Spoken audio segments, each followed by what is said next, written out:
یہ مسلمانوں کی مسجدوں کو، درگاہوں کو، خانقاہوں کو، امام باڑوں کو، قبرستانوں کو، عیدگاہ کو چھیننے کے لیے قانون بنایا گیا۔ اس سے وقف بورڈ کا کوئی فائدہ نہیں ہے، اور بی جے پی یہ جھوٹ بولتی ہے کہ ہم نے مسلمانوں کے فائدے کے لیے قانون بنایا۔ ہرگز نہیں بنایا تم نے مسلمانوں کے فائدے کے لیے۔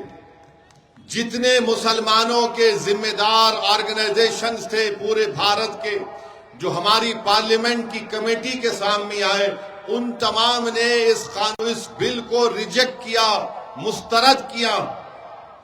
اور جو بی جے پی کے اشاروں پر ناچنے والے ہیں، جو ضمیر فروش ہیں، جو ڈرتے ہیں مودی سے اور اللہ سے نہیں ڈرتے، وہ اس قانون کی تائید میں ہیں، اور ہم ان لوگوں کو بھی مسترد کرتے ہیں۔ اب بی جے پی یہ کہتی ہے کہ ہاں مسلمان یہ دیش ان کے لیے مادر وطن ہے، مگر یہ دیش ان کے لیے مبارک نہیں ہے، ہولی لینڈ نہیں ہے۔ تو ہم ان لوگوں سے کہنا چاہ رہے کہ آپ ورنگل کے قلعے میں آؤ، یہاں پر خوش محل ہے اور کنڈا مسجد ہے جو 1330 کی بنائی گئی ہے۔ 1330 سے اس کنڈا مسجد میں اللہ اکبر کی صدائیں دی جا رہی ہیں۔ ہم اس سرزمین پر سجدہ کر رہے ہیں، اللہ کی عبادت کر رہے ہیں۔ تو بتاؤ، جب 100 سال سے ہم اس زمین کو اپنی مبارک زمین مان کر سجدہ کر رہے ہیں، عبادت کر رہے ہیں، تو آپ کو کیا اختیار دیا جاتا ہے کہ آپ ایسا کہیں کہ یہ ہولی لینڈ نہیں ہے؟ کیا تم ڈیسائیڈ کرو گے ہولی لینڈ نہیں ہے یہ؟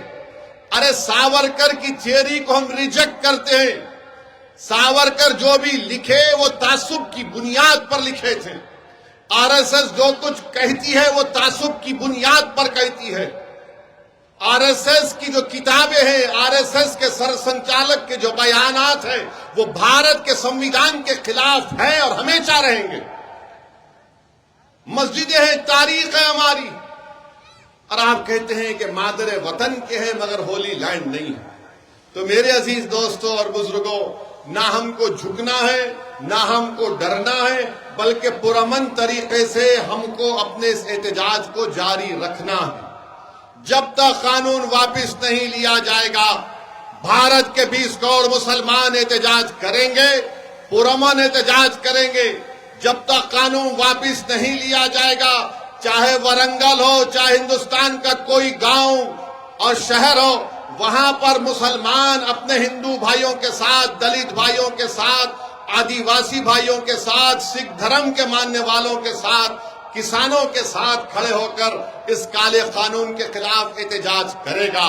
اور بار بار ہمارے وزیر اعظم اپنے بھاشن میں کہتے ہیں کہ عبدل پنچر بناتا ہے۔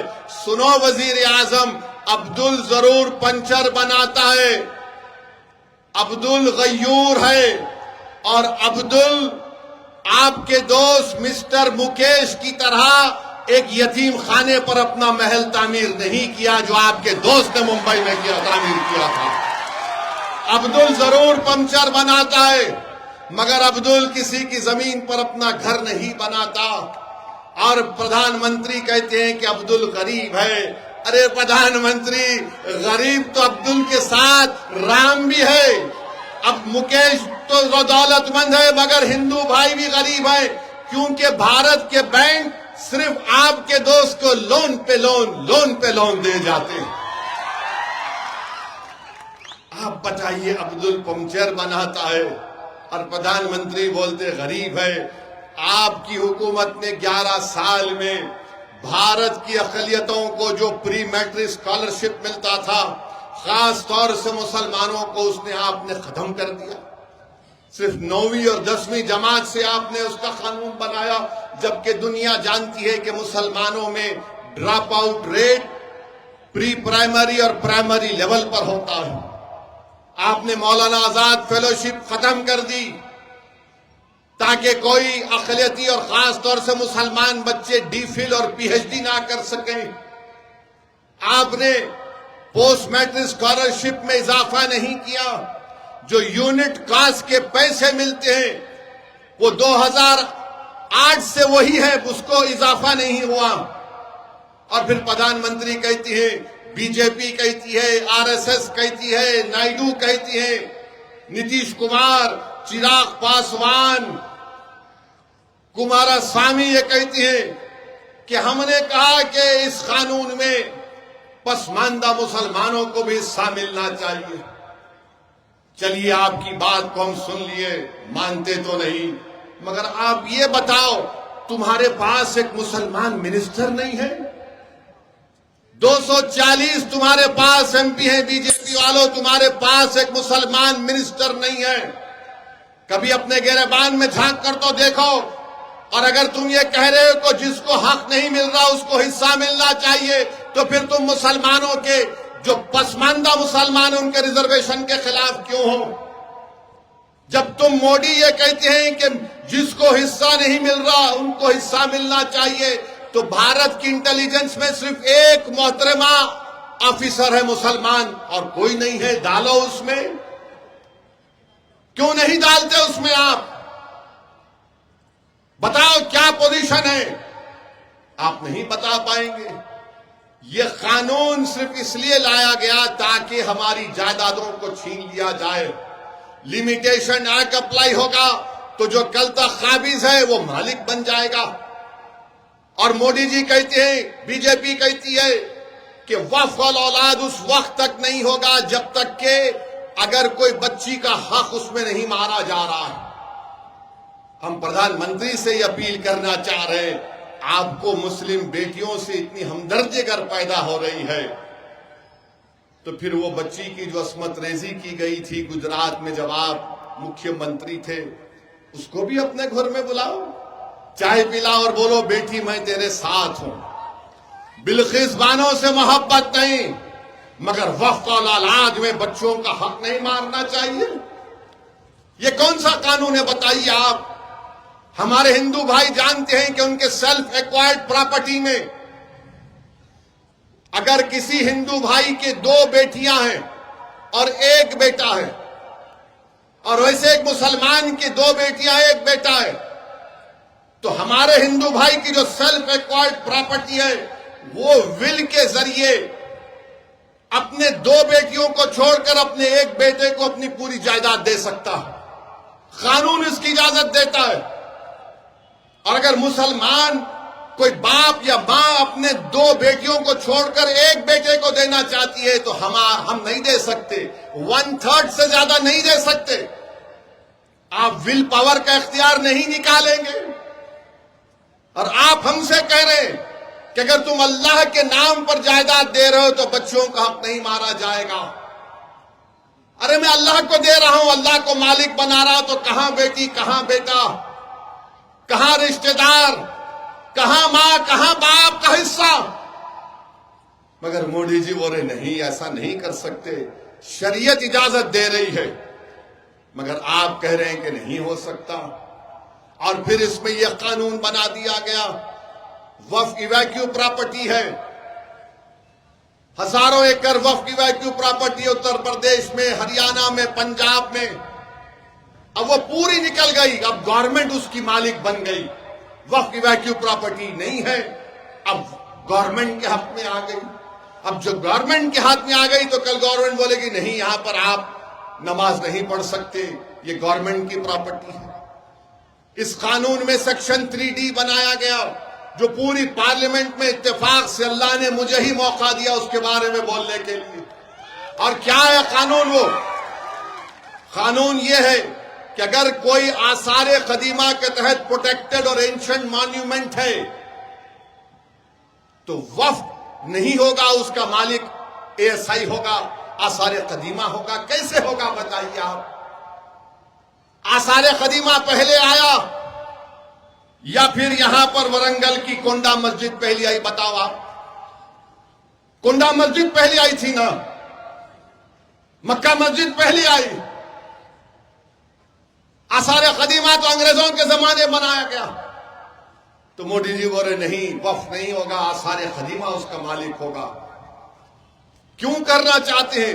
تاکہ گیان واپی اور کاشی کی مسجدوں کو جب ASI کے حوالے کر دیا جائے گا تو پھر ختم ہو گیا قصہ۔ وہ ایسائی والے بولیں گے کہ نہیں، اب آپ کی نماز پڑھنے سے ہو سکتا مسجد میں کچھ ہو رہا، یا تو آپ سورج کے طلوع اور غروب کے درمیان میں ظہر اور مغرب کی نماز، ظہر اور عصر پڑھ لو، یا پھر جمعے کی ایک نماز پڑھ لو، یا نہیں یاد بند کر دیں گے۔ یہ 3D کا قانون بنایا گیا، 2C کا قانون بنا دیے، سیکشن 2C کہ جتنے بھی ٹرسٹ اس قانون سے پہلے اور بعد میں تھے، مودی جی نے خواہ ہمارے بوری مسلمانوں کے کھندے پہ رکھ کر توپ چلا دی اور کہا کہ بوری مسلمانوں کے لیے، جبکہ آپ نے ایسا قانون بنایا کہ بوری مسلمان تو بول رہے تھے کہ ہم کو مت رکھو اس قانون میں، کیونکہ ان شیعہ کا ایک حصہ ہے، ان کے پاس دائل مطلق کا ایک کنسپٹ ہے، اس کے خلاف جاتا ہے قانون یہ۔ مگر مودی جی نے کہا آؤ بوری بھائیو، تمہارے کھندے کے رکھ پر توپ چلاؤں گا، فائدہ مکیش کو کرنا ہے، تم کو نہیں کرنا۔ ہم لوگ کیا بولتے ہیں کہ ماموں کی دکان پہ نانا کی فاتحہ ہو گئی، یہ کام مودی جی کر دیے، اور بار بار بول رہے بی جے پی والے نہیں مسلمانوں کے لیے حق میں بنایا گیا ہے، اور بی جے پی ایک پامفلیٹ نکالی جس میں لکھتے ہیں کہ 70% وقف کی جائیداد پہ قبضہ ہو گیا۔ ارے بھائی جب قبضہ ہو گیا تو آپ لمیٹیشن قانون کیوں اپلائی کر رہے ہیں؟ تو بی جے پی والے بولتے ہیں اویسی بہت سی جائیداد پہ قبضہ کر کے بیٹھا ہے۔ ارے بھائی صاحب کہاں ہے بتاؤ، میں بھی دیکھنا چاہ رہا ہوں، کہاں ہے بتاؤ ذرا، کدھر ہے، کون سی جائیداد ہے؟ اگر قبضہ کر کے بیٹھا تو تم میرے کو مالک کیوں بنا رہے پھر؟ میرے بھائی یہ قانون آپ کی مسجدوں کو چھیننے کے لیے بنایا گیا ہے، یاد رکھو۔ پارلیمنٹ کے سامنے مسجد ہے جس کے امام مولانا محب اللہ ہیں، جو رامپور کے ایم پی ہیں۔ بی جے پی کہتی ہے کہ وہ مسجد گورنمنٹ کی پراپرٹی ہے، وقف کی نہیں ہے۔ اگر یہ قانون رہے گا تو کل اس مسجد پر پوسٹر لگ جائے گا کہ یہ گورنمنٹ کی پراپرٹی ہے، وقف کی نہیں ہے، محب اللہ تم نماز نہیں پڑھا سکتے۔ میں مثال دے کر آپ کو بتا رہا ہوں، وقف با یوزر نہیں رہے گا۔ وقف با یوزر کیسے نہیں رہے گا؟ ہم ہمارے ہندو بھائیوں سے میں کہہ رہا ہوں، بی این مکھرجی جو ایک ہائی کورٹ کے جج تھے، جنہوں نے ہندو دھرم کے بارے میں جو کتاب لکھی اس میں لکھا جس کو اگر کورٹ میں کوئی ہندو دھرم کا مقدمہ گیا تو بی این مکھرجی کی کتاب کا حوالہ دیا جاتا ہے، اور بی این مکھرجی نے لکھا کہ اگر کوئی چیز استعمال ہوتی ہے تو وہ مندر کی جائیداد بن جاتی ہے، کوئی چیز استعمال ہوتی ہے تو وہ مورتی کی جائیداد بن جاتی ہے، تو جب وہاں پر جائیداد بن جاتی ہے تو یہاں پر کیوں نہیں بن سکتی؟ وقف با یوزر جس کو رام مندر بابری مسجد کے کیس میں سپریم کورٹ نے اپہلڈ کیا، مگر مودی کہتے ہیں وقف با یوزر نکال دو، اور کہتے ہیں کہ اگر گورنمنٹ کی پراپرٹی ہوگی اور اگر کوئی ڈسپیوٹ ہوگا تو وقف با یوزر نہیں ہوگا۔ جھگڑا اگر وقف بورڈ اور گورنمنٹ میں ہوگا تو کلیکٹر کے اوپر ایک آفیسر ڈیسائیڈ کرے گا۔ اب 6 مہینے کے اندر سینٹرل وقف پورٹل کے اوپر تمام وقف جائیدادوں کو رجسٹر کرنا ہے۔ جب آپ رجسٹر کریں گے تو ورنگل کا کوئی ایک سنگھ پریوار کا شخص جا کر کلیکٹر سے کہے گا اس کو رجسٹر نہیں کر سکتے آپ، کیونکہ یہ مسلمانوں کی نہیں ہے، تو کلیکٹر انکوائری آرڈر کرے گا۔ انکوائری آرڈر کرتے ہی وہ وقف نہیں رہے گی۔ کلیکٹر انکوائری آرڈر کر کے سو جائے گا، ریٹائر ہو جائے گا، انکوائری کمپلیٹ نہیں ہوگی، ہم اپنی وقف کی جائیداد کو کھو دیں گے۔ میرے بھائی اس طرح سے اس قانون کو بنایا گیا، کوئی چیز نہیں بچے گی۔ یہ ہمارے وجود کی لڑائی ہے، یہ ہماری شناخت کی لڑائی ہے، یہ ہماری بقا کی لڑائی ہے۔ اگر آج آپ ذرا سی بھی کاہلی کریں گے تو یاد رکھیے آنے والی نسل ہم کو کبھی معاف نہیں کرے گی۔ جس طرح آپ نے کل اس میدان میں مٹھی بھر مسلمان یہاں پر بیٹھ گئے تھے، ہم نہیں اٹھیں گے، جلسہ ہوگا کل۔ اگر بھارت کے 18 کروڑ مسلمان، 20 کروڑ مسلمان میں سے اگر 15 کروڑ یہ طے کر لیں گے میدان نہیں چھوڑیں گے، یا تو قانون جائے گا یا پھر ہم اس زمین کے اندر چلے جائیں گے، تو قانون واپس ہوگا انشاءاللہ تعالی۔ تو میرے عزیز دوستوں اور بزرگوں، میری عزتدار ماں اور بہنوں، ہم تمام کو اپنی اپنی ذمہ داریوں کو سمجھ کر اس کو نبھانا پڑے گا۔ قانون کے دائرے میں رہ کر ہم کو اپنی لڑائی کو جاری اور ساری رکھنا پڑے گا. ڈرنے اور گھبرانے کی ضرورت نہیں ہے. اور ہم چندرا بابو نائیڈو کو بھی کہہ رہے ہیں تم نے بہت بڑا دھوکہ دیا. تم یہ سمجھ رہے ہو کہ تم نے اپنے سسرے کو دھوکہ دیے تو تم دوبارہ اقتدار پر آ گئے. نائیڈو تم نے بھارت کے آئین کو دھوکہ دیا ہے. نتیش کمار تم نے بھارت کے آئین کو دھوکہ دیا ہے. کمارا سوامی تم نے بھارت کے آئین کو دھوکہ دیا ہے. چراغ پاسوان تم کو اپنے والد کی قربانیوں کا لحاظ نہیں رہا. تم نے بابا صاحب امبیڈکر کے بنائے ہوئے قانون کو دھوکہ دیا ہے.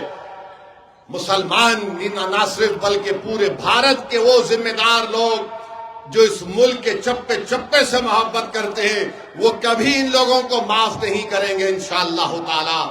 آج تم اقتدار میں ہو, انشاءاللہ کل ایسا وقت آئے گا جب تم گمنامیوں کے وادیوں میں پھرو گے اور جب تم روڈ پر اکیلے چلو گے تو لوگ تمہاری طرف دیکھ کر تھوکیں گے بھی نہیں انشاءاللہ تعالی. تم کو پہچاننے سے انکار کر دیں گے کہ تم نے بھارت کو دھوکہ دیا, تم نے بھارت کے آئین کو دھوکہ دیا. یہ قانون جو صرف مسلمانوں کے خلاف نہیں, امبیڈکر کے بنائے ہوئے قانون اور آئین کے خلاف بنایا گیا.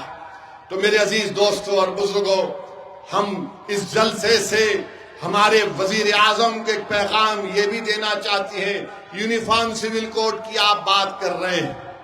کون سا یونیفارم سول کوڈ جو قبائلیوں کو, آدیواسیوں کو اس سے مستثنیٰ کر دیتا ہے, وہ کیسا یونیفارم ہوگا؟ ول پاور تم برقرار رکھو گے, کیسا یونیفارم ہوگا؟ تم لو جہاد کے نام پر قانون بناؤ گے, کیسا یونیفارم ہوگا؟ بتاؤ کون سا اس میں یونیفارمٹی ہوگی؟ اس کے خلاف بھی ہم کو تیار رہنا ہے. بی جے پی یہ کوشش کرے گی, سال کبھی وقت آئے گا بولے ہم یونیفارم سول کوڈ بنانا چاہیں گے. یونیفارم سول کوڈ ہوگا تو ہمارے ہندو بھائیوں کو پوچھنا چاہ رہا ہوں, کیا دیا بھاگا یا میتاکشرا اسکول آف تھاٹ کا یونیفارم سول کوڈ ہوگا؟ آپ دیا بھاگا اسکول آف تھاٹ کو مانیں گے, میتاکشرا اسکول آف تھاٹ کو مانیں گے؟ بتائیے آپ کون سی چیز کو آپ مانیں گے؟ یہ دیش کی خوبصورتی یہ ہے کہ یہاں پر ہزاروں کلچر ہے, تہذیب ہے. اس دیش کی طاقت یہ ہے کہ یہاں پر بے شمار مذاہب کو اور بے شمار عقائد کو ماننے والے لوگ بستے ہیں. یہ دیش کو ایک رنگ میں رنگا نہیں جا سکتا. اس دیش کو ایک تہذیب میں نہیں رنگ دیا جا سکتا. اس دیش کو ایک آئیڈیالوجی میں رنگ نہیں دیا جا سکتا. یہ دیش وہ ہے جو پورے وشو میں نہیں ہے. اس کی طاقت یہ ہے کہ یہاں پر لوگ کبھی اللہ کو مانتے ہیں تو کبھی بھگوان کو مانتے ہیں تو فلاں کو مانتے ہیں, کوئی کسی کو نہیں مانتے. یہ بھارت ہے. بھارت یہ ہے. جو آر ایس ایس بھارت بنانا چاہتی وہ بھارت نہیں رہے گا. بھارت کی خوبصورتی اور طاقت الگ ہے. اس کو ان کو سمجھنے کی ضرورت ہے. اور میں ہمارے مہاراشٹر کی حکومت سے یہ مطالبہ کرتا ہوں کہ ایک محترمہ ہے, پونا میں قانون کی ڈگری حاصل کر رہے ہیں اور رسول اللہ صلی اللہ علیہ وسلم کے شان میں اناپ شناپ بک رہے ہیں. اور بعد میں جو وارث پٹھان اور دیگر لوگوں نے کمپلین کیا تو انہوں نے کہا کہ نہیں, مجھے پڑوسی ملک سے, پاکستان سے کسی نے مجھے گالی دی تو میں نے ویڈیو بنا دیا.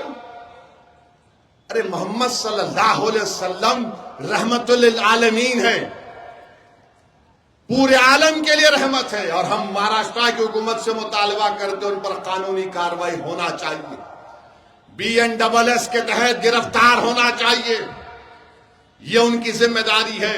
اور تیسری بات یہ ہے کہ ایک مدھیہ پردیش کے منسٹر ہیں, انہوں نے ایک بھارت کی ایک خاتون آفیسر کے خلاف اناپ شناپ بک دیے کہ ان کو ہم نے وہاں پر بھیجا دیا. یہ کون سا چیز ہے یہ؟ اور مدھیہ پردیش کی بی جے پی حکومت اس منسٹر کو گرفتار کیوں نہیں کرتی؟ ہائی کورٹ نے FIR درج کیا, گرفتار نہیں کیے. اور وہی ایک علی خان محمود آباد پروفیسر نے کوئی غلط بات نہیں کی تو ہریانہ کی پولیس پروفیسر علی خان محمود آباد کو گرفتار کر لی. ارے تمہارا منسٹر اناپ شناپ گندی بات کر گیا, بھارت کی ایک خاتون آفیسر کے خلاف فوج میں اس نے بہادری سے کام انجام دے رہی، اس کو نہیں ہٹاتے، اس کو گرفتار نہیں کرتے، مگر گرفتار آپ علی خان محمود آباد کو کر لیتے ہیں۔ یہ کون سا انصاف ہے آپ بتائیے؟ تو بہرحال میرے عزیز دوستوں اور بزرگوں، ہم کو متحد رہنا ہے، اور میں جو کچھ بھی یہاں کہہ رہا ہوں، اب کل تک کوئی اور یہ سنگ پریوار کے لوگ مجھے گالی دیتے تھے، اب پڑوسی ملک کے پاکستانی لوگ مجھے اپنے ملک کا دولہا بھائی بنا لیے، مگر ہم ان کو بھی یہ پیغام دے رہے ہیں، یہ ہمارے گھر کی بات کر رہے ہیں، تمہاری بات نہیں کر رہے ہیں، یہ ہماری دیش کی بات ہے۔ ہم کو جمہوریت اس بات کا اختیار دیتی ہے کہ اگر کوئی حکومت ہمارے آئین کے خلاف قانون بناتی ہے تو ہم اس کے خلاف احتجاج کر رہے ہیں۔ جہاں تک بھارت کی سالمیت کا مسئلہ ہے، اس پر ہم سب متحد ہیں۔ اگر آج ہم بھارت کی سالمیت اور پاکستان کے دہشت گردی کے خلاف کھڑے ہیں تو کسی مودی امت شاہ کے لیے نہیں، بھارت کے لیے کھڑے ہیں۔ ہم شخصیتوں کے لیے نہیں کھڑے، اس دیش کے لیے کھڑے ہیں۔ پہلے بھی کھڑے تھے، آج بھی کھڑے اور کل بھی کھڑے رہیں گے، کیونکہ اس دیش کی آزادی میں سب سے پہلے اگر کسی نے اپنا خون بہایا تو ہمارے غیور علماء کرام نے بہایا تھا۔ انگریزوں کے خلاف اگر کسی نے جہاد کا فتویٰ دیا تو ہمارے علماء کرام نے دیا، اور آج وہی علماء کرام آپ سے اپیل کر رہے ہیں کہ قانون کالا قانون ہے، متحدہ طور پر ہم کو اس قانون کے خلاف کھڑے ہونا ہے اور پرامن طریقے سے احتجاج میں حصہ لینا ہے۔ ہم اللہ سے بھی دعا کرتے رہیں کہ اللہ سبحانہ و تعالی ہماری ان کوششوں کو اللہ کامیاب کر دے، اللہ ہماری ان قربانیوں کو قبول فرمائے، کیونکہ یاد رکھو وقف کا مالک اللہ ہے اور مسجد اللہ کا گھر ہے، ہم اللہ کی مخلوق ہیں، زمین و آسمان کا خالق اللہ ہے، جس چیز کا مالک رب کائنات ہے، جس مسجد کو ہم اللہ کا گھر بولتے ہیں، اگر ہم اس کی حفاظت کے لیے نہیں کھڑے ہوں گے تو تم میں کیا غیرت باقی رہے گی؟ تم تو پھر ایک چلتی پھرتی لاش بن جاؤ گے۔ زندگی کا اگر ثبوت دینا ہے، ملی غیرت کا اگر ثبوت دینا ہے، اگر اس آئین کو، سنویدھان کو بچانا ہے، بھارت کو مضبوط کرنا ہے، بھارت کو وکست بھارت بنانا ہے، تو یہاں پر کوئی ایسا قانون، کوئی حکومت نہیں بنا سکتی جو کسی کے مذہب کے خلاف جاتا، جو کسی بھارت کے آئین کے فنڈامنٹل رائٹس کے خلاف جاتا۔ تو ہم پہلے بھی کہہ چکے ہیں، آج بھی کہہ رہے ہیں، اس کالے قانون کو مسترد کرتے ہیں۔ کیا آپ اس کالے قانون کو مسترد کرتے ہیں؟ کیا آپ وقف کے اس بل کو ریجیکٹ کرتے ہیں؟ اگر ریجیکٹ کرتے ہیں تو اپنا سیل فون کھول کے لائٹ کی بتی جلائیے تاکہ B J P R S S کے دماغ کی بتی جلے۔ جلائیے سیل فون۔ پورے ورنگل میں دیکھو، یہاں پر آج اسلامیہ گراؤنڈ میں سیل فون کی لائٹیں کھل گئی ہیں جو اس قانون کو ریجیکٹ کرتی ہے۔ نعرہ لگائیے، نعرہ تکبیر، نعرہ تکبیر، نعرہ تکبیر، بھارت، بھارت۔ السلام علیکم۔